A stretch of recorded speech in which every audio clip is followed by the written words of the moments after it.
نلتقي اليوم لنقدم لكم ملخصا شاملا وتحليلا وافيا لأهداف المارد الأحمر النادي الأهلي في أولى مبارياته تحت قيادة المدير الفني المغربي الجديد الكابتن الحسين عموتة. الأهلي افتتح مشواره التحضيري للموسم الكروي الجديد بمواجهة نادي النصر الرياضي القاهري في لقاء شهد غزارة تهديفية وفوزا عريضا للأهلي ب5 أهداف مقابل هدف وحيد، وهي نتيجة قوية ومبشرة جدا لعشاق القلعة الحمراء. ولكن قبل أن ندخل في تفاصيل المباراة المثيرة وتشكيل الفريقين ومسجلي الأهداف، لا تنسوا دعمنا بالاشتراك في القناة وتفعيل زر الجرس والضغط على لايك للفيديو وتزيين التعليقات بالصلاة والسلام على النبي المصطفى صلى الله عليه وسلم. بدأ النادي الأهلي اللقاء بقيادة الحسين عموتة بتشكيل متوازن ومثير، حيث دفع بحراسة المرمى بالحارس الشاب محمد سيحة، وفي خط الدفاع اعتمد على رباعي مكون من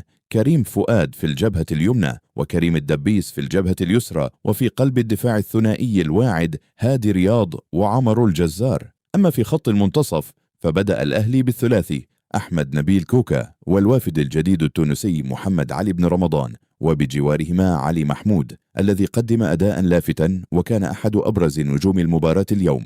وفي الخط الأمامي قاد الهجوم ثلاثي مرعب مكون من النجم المغربي أشرف بن شرقي وأقطاي عبد الله، وقائد الفريق في لقاء اليوم النجم حسين الشحات الذي ارتدى شارة القيادة بكل فخر. المباراة أقيمت على أرضية استاد مختار التتش بالجزيرة، وانطلقت أحداثها في تمام الساعة 6 مساء بتوقيت القاهرة لتنتهي في تمام الساعة 8 مساء.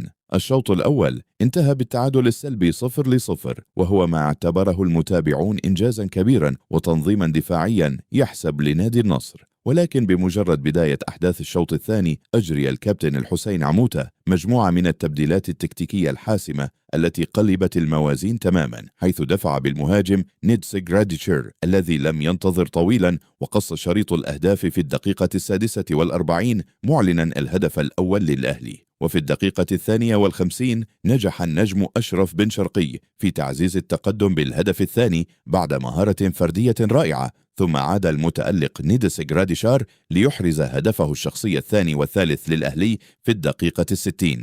ولم تتوقف الماكينة الحمراء، ففي الدقيقة 70 وضع القائد حسين الشحات بصمته بالهدف الرابع، واختتم خماسية الأهلي النجم الشاب علي محمود القادم من فريق إنبي محرزا أول أهدافه بقميص النادي الأهلي، بينما سجل نادي النصر هدفه الوحيد والشرفي في الدقائق الأخيرة من عمر اللقاء. نتمنى كل التوفيق للمارد الأحمر في مواجهاته التحضيرية القادمة، حيث يستعد الأهلي لمباراة قوية يوم الخميس القادم الموافق 30 من شهر يوليو لعام 2026 أمام فريق لافين القاهري. وتأتي هذه المباريات قبل سفر البعثة الحمراء إلى إسبانيا لإقامة معسكر تحضيري عالمي على الأراضي الإسبانية، حيث سيخوض الفريق مواجهات من العيار الثقيل أمام نادي إسبانيول ونادي جيرونا، والختام الأسطوري سيكون بمواجهة فريق البلوغرانا نادي برشلونة الإسباني في اللقاء التحضيري الأخير على كأس خوان جامبر وفي بطولة خوان جامبر الرياضية الشهيرة. في النهاية أشكركم شكرا جزيلا على حسن المتابعة. ابقوا في رعاية الله وأمنه، والسلام عليكم ورحمة الله وبركاته.